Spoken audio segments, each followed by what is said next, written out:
Hello friends, welcome to SSC coaching centre. दोस्तों, आज के वीडियो में लाभ हानि का बहुत ही अच्छा क्वेश्चन लेकर के आया हूं, जो कि एग्जाम में बार बार इसी टाइप के क्वेश्चन पूछे जाते हैं। तो मैं यही टाइप लेकर के आ गया, तो पूरा वीडियो जरूर देखें। चलिए स्टार्ट करते हैं। पहला क्वेश्चन है, एक दुकानदार एक वस्तु के अंकित मूल्य पर 16.2/3% की छूट देने के पश्चात भी 40% का लाभ अर्जित करता है। देखिए, छूट कितनी की दे रहा है अंकित मूल्य पर? 16.2/3। कितने की? 16.2/3% की वो छूट दे रहा है। इसकी फ्रैक्शन वैल्यू क्या होती है? 1/6। ठीक है, 1/6 होती है। और 40% का फिर भी वो लाभ कमा रहा है। 40% की फ्रैक्शन वैल्यू 2/5। अब आपको अच्छे से ये बात मैंने समझाई है कि अगर कमी हो रही है तो नीचे में से ऊपर घटा के लिखते हैं, और वृद्धि हो रही है तो जोड़ के लिखते हैं। बताया है कि नहीं? चलिए अब निकाल लो सीपी। अब देखिए, वो क्या कर रहा है, अंकित मूल्य पर यानी कि कॉस्ट प्राइस पर इतने की छूट दे रहा है। इतने का फ्रैक्शन वैल्यू 1/6। तो छूट का मतलब क्या है? घटा के लिखेंगे भाई, घटा के लिखेंगे कि नहीं? जब घटा के लिखेंगे, ठीक है, तो घटा के लिखेंगे। ये कॉस्ट प्राइस है, एक मिनट एक मिनट, अंकित मूल्य, ये तो अंकित मूल्य है ना। और ये क्या हमारा कॉस्ट प्राइस, ये हमारा कॉस्ट प्राइस है, ये है हमारा कॉस्ट प्राइस, ये तो अंकित मूल्य है, मार्क प्राइस। तो मार्क प्राइस बाद में निकालेंगे, पहले से निकाल लो। 40% का लाभ अर्जित करता है। तो लाभ के लिए क्या करेंगे, नीचे में ऊपर जोड़ के लिखेंगे। तो 5 में 2 जोड़ देंगे, 7 बटे में आ जाएगा 5 बराबर। अब निकालो मार्क प्राइस। ये तो मार्क प्राइस का फ्रैक्शन वैल्यू है, अंकित मूल्य मतलब मार्क प्राइस का है ना ये। तो ये मार्क प्राइस का अब निकाल लो। मार्क प्राइस का निकालेंगे भाई, कमी कर रहा है ना, तो 6 में से 1 कम कर दो, 5/6 हो जाएगा। ठीक है, चलिए अब देखिए, कॉस्ट प्राइस मार्क प्राइस इधर आएगा तो सीपी के बटे में एमपी हो जाएगा बराबर। अब इसका क्या होगा, गुना हो जाएगा। 5 का गुना 5 से करो 25, 7 6 42। अब देखिएगा, आपको क्रय मूल्य कितना है? क्रय मूल्य दिया गया 8000। क्रय मूल्य है आपके पास 8000 भाई, जबकि 25 है, रियल में 8000 है। तो कितने गुना पर है? आप बोलेंगे सर 320 गुना पे। जब ये 320 गुना है तो हमसे जो पूछा उस पर ध्यान दें, उसका अंकित मूल्य वस्तु के क्रय मूल्य से कितना अधिक है? अंकित मूल्य क्रय मूल्य से कितना अधिक है? क्रय मूल्य से अंकित मूल्य कितना अधिक है? आप बोलेंगे सर 17 अधिक है। यानी कि 25 से 42 कितना अधिक है? 17 अधिक है। 17 अधिक है ना, तो यही पूछा है। जब आपका कॉस्ट प्राइस 320 गुना, तो ये भी आपका कितना हो जाएगा? 320 गुना। तो 17 का 320 गुना कर दो भैया। 17 का 320 गुना कितना हो जाएगा? 5440। यही हो जाएगा आपके क्वेश्चन का बिल्कुल सही जवाब, 5440, जो कि डी ऑप्शन में आपको दिया रखा है। तो सभी की समझ में आ गया ये क्वेश्चन। चलिए अब देखेंगे अगला क्वेश्चन। अगला सवाल है, ए ने दो वस्तुएं 4680 रुपये और 7020 रुपये में खरीदी और इन्हें 6% और 14.5% के लाभ पर बेच दिया। उसका कुल लाभ अर्जित क्या था? ये पहली वस्तु हो गई, ये दूसरी वस्तु हो गई। दो ही वस्तुएं तो हैं, दो ही वस्तुएं भाई आपके पास। अब देखिए, इनको कटा सकते हैं क्या? इनका रेशियो बना सकते हैं कटा के। इसको चलिए मैं कटाता हूं, 0 से 0 कट जाएगा। ठीक है, अब कटाऊंगा इसको। देखिए 234 से ये 2 बार में कट जाएगा, और 234 से ये 3 बार में कट जाएगा। 234 से ये 2 बार में गया, 234 से ये 3 बार में गया, तो 2:3 हो गया काटने के बाद में। ठीक है, पहले वाले पे 6% का लाभ अर्जित हो रहा है, दूसरे वाले पे 14.5। कितना? 14.5, 14.5%। यहां 6% हो रहा है भाई, 6% तो यहां भी होगा। तो आप 14.5 को आप क्या लिख सकते हैं? 6% प्लस 8.5% लिख सकते हैं कि नहीं? आंसर जल्दी लेके आना है तो आपको लिखना है भाई, जब यहां 6% लाभ हो रहा तो यहां भी 6 होगा। कितना और अधिक हो रहा है? यहां पे 8.5% और अधिक यहां पे लाभ हमको मिल रहा है, 8.5 और अधिक मिल रहा है। ठीक है, बस यही तो करना है। यहां पे प्रश्न खत्म हो गया, कुछ नहीं है प्रश्न में। यहां पे कितना है? 3। यहां पे कितना है? 8.5। आपसे पूछा क्या है कि उसका कुल लाभ प्रतिशत क्या है? हो गया प्रश्न खत्म भाई। 6% लाभ तो मिलेगा ही मिलेगा, लेकिन उसमें हम क्या करेंगे, ये 3 दे रखा ना, तो 3 ऐड करेंगे। इनटू कितना अधिक मिल रहा है हमको? 8.5 ऐड करेंगे। टोटल वस्तु पहली और दूसरी दोनों का रेशियो कितना भाई? 5 हमारे पास। खत्म हो गया प्रश्न, कटा लो। 17 पंजे 85, यानी कि 1.7। ठीक है, 1.7 का गुना 3 से कर दो, 17 तिरिक का 51 हो गया, यानी कि 5.1।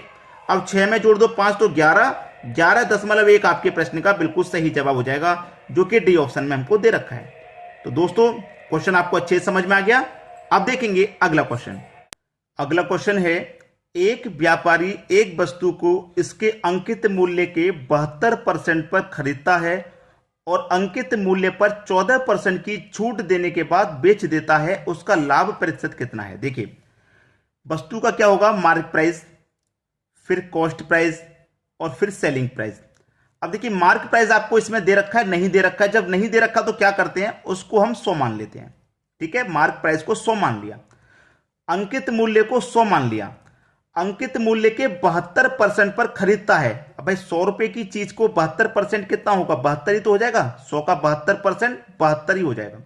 यानी कि 100 रुपए की चीज को उसने 72 रुपए में खरीद लिया। फिर कह रहा है कि अंकित मूल्य पर 14% की छूट देता है। भाई अंकित मूल्य 100 है, अब इस 100 पर क्या करेगा? 14% की छूट देने के बाद वो बेचेगा। तो 100 का 14% यानी कि 14 रुपए की छूट दे देगा। तो बेचेगा कितने में? वो 86 रुपए में बेचेगा। ठीक है, अब उसने खरीदा कितने में था? 72 में खरीदा था। 72 में खरीदने के बाद वो 86 रुपए में बेच रहा है, तब भी उसे फायदा हो रहा है 14 रुपए का। और फायदा हो चाहे नुकसान, हमेशा कॉस्ट प्राइस पर निकलता है।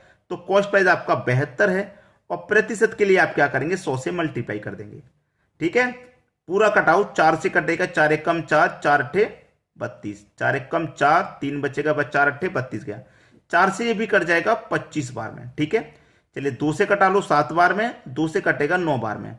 25 का और 7 का गुना करो तो 175 हो जाएगा और डिवाइड करो इसमें 9 से। कटा लो भैया, 9 एकम 9, 8 बचेगा 85, 9 ने 81, 85 में से 81 कटा, 4 बचेगा, 4 ऊपर बटे में 9, 19.4/9। ये आपके क्वेश्चन का बिल्कुल सही जवाब हो जाएगा। तो ये देखिए किस ऑप्शन में रहेगा आपका? 4th डी ऑप्शन में रहेगा। डी ऑप्शन बिल्कुल सही जवाब। चलिए अब देखेंगे अगला क्वेश्चन।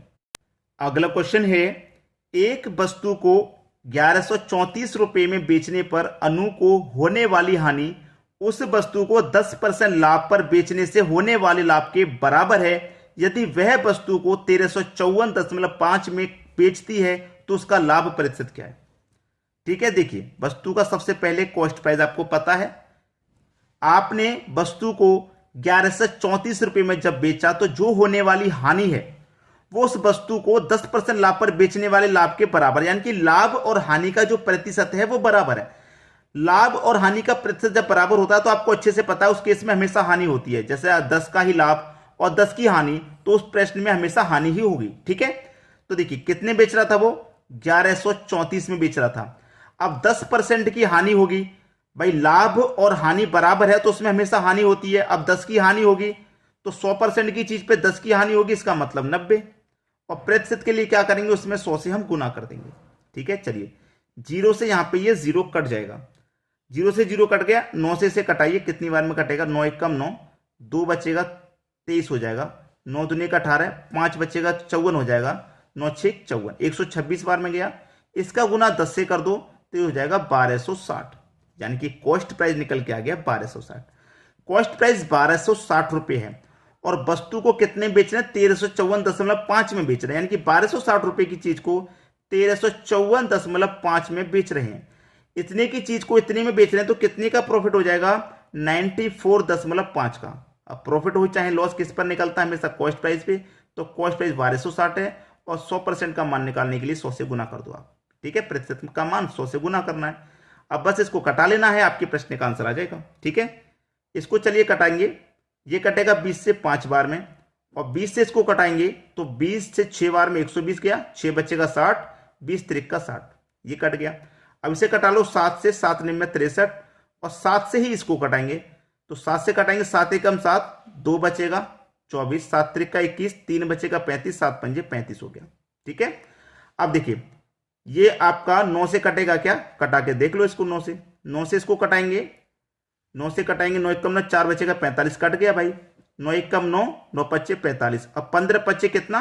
15 पच्चे 75 हो गया। अब यहां पे 15 पच्चे 75 हो गया तो 7.5 आपका सही जवाब है, क्योंकि एक संख्या बाद जो यहां पे दशमलव चल रहा था वो यहां पे आ जाएगा। 7.5, डी ऑप्शन बिल्कुल सही। क्लियर हो गया? चलिए अब देखेंगे अगला क्वेश्चन। अगला क्वेश्चन है, एक वॉशिंग मशीन का अंकित मूल्य 7,200 रुपए है। इसे एक्स प्रत्येक की 2 क्रमिक छूटों के बाद 4,324.50 रुपए में बेचा जाता है, तो एक्स का मान ज्ञात करें। अच्छा क्वेश्चन है। अंकित मूल्य हमारा कितना है, सीधा सीधा देखिए 7,200 रुपया है। ठीक है, 7,200 रुपया हमारा अंकित मूल्य है। हम क्या कर रहे हैं, उस पर 2 छूट दे रहे हैं क्रमिक लगातार। छूट कितने की है भाई, इतने की है। हमने क्या किया, इतने की हमने उसमें छूट दे दी। ठीक है, इतने की हमने उसमें छूट दे दी। अब 2 छूटें दे रहा है, याद रखना 2 छूट देगा तो स्क्वायर रूट निकाल लो, 3 छूट देगा क्यूब रूट निकाल लो, 4 छूटें देगा तो चतुर्थ मूल निकाल लो उसका। ठीक है, प्रश्न यही खत्म हो जाएगा। अब यहां से पहले तो दशमलव हटा लो, दशमलव के बाद नीचे 0 बढ़ा लो। ठीक है, नीचे 0 बढ़ा लेने के बाद प्रश्न को खत्म कर लो वहीं पे। अब यहां पे मैं इसे कटाऊंगा तो 9 72 1 2 3 0 8,000 हो गया। 9 से इसे कटाया तो 9 से इसे भी कटाओ, 9 चौक 36 हो जाएगा भाई, 9 चौक 36, 7 बचेगा 72, 9 72 हो जाएगा, 9 पच्चे 45, दशमलव लग जाएगा, 9 पंचे 45, ना जाने का 0, 9 पंचे 45 हो गया। अब यहां पे देखिए ये हो गया 4805, ये हो गया। अब इसको कटा के फिर से देखो क्या कटेगा, कटाएंगे भाई, 5 से कटेगा, 16 पंजे 80 यानी कि 1600, 5 से इसको भी कटा दो, 5 निम्मे का 45 हो गया, 9 पच्चे 45, 3 बचेगा 0, 30 हो जाएगा, 5 छिक्के 30 और 5 एकम 5, 961 बार में गया। अब 961 का स्क्वायर रूट आप करेंगे तो कितना होता है 31, और 1600 का स्क्वायर रूट करेंगे तो 40 हो जाएगा। अब यहां पे आपके पास जो कहा गया है उसे ध्यान से रखना, उसने कहा है कि x का मान ज्ञात करें, यानी कि 40 रुपए की चीज को 31 रुपए में बेचा जाएगा तो कितने का नुकसान हो जाएगा, 9 रुपए का नुकसान। और नुकसान हो या फायदा हमेशा कॉस्ट प्राइस पर निकलता है जो कि 40 है, और प्रतिशत के लिए 100 से गुना कर देना है, बस प्रश्न खत्म। 20 से 2 बार में कटेगा और 20 से कटेगा 5 बार में, 9 पंजे 45 और डिवाइड कितने से करना है, 2 से, तो ये आ जाएगा 22.5। किस ऑप्शन में है भाई, बी ऑप्शन में। ये आपके क्वेश्चन का बिल्कुल सही जवाब हो जाएगा। तो दोस्तों आज की वीडियो में इतना ही, कमेंट करके बताइएगा आज का वीडियो आपको कैसा लगा।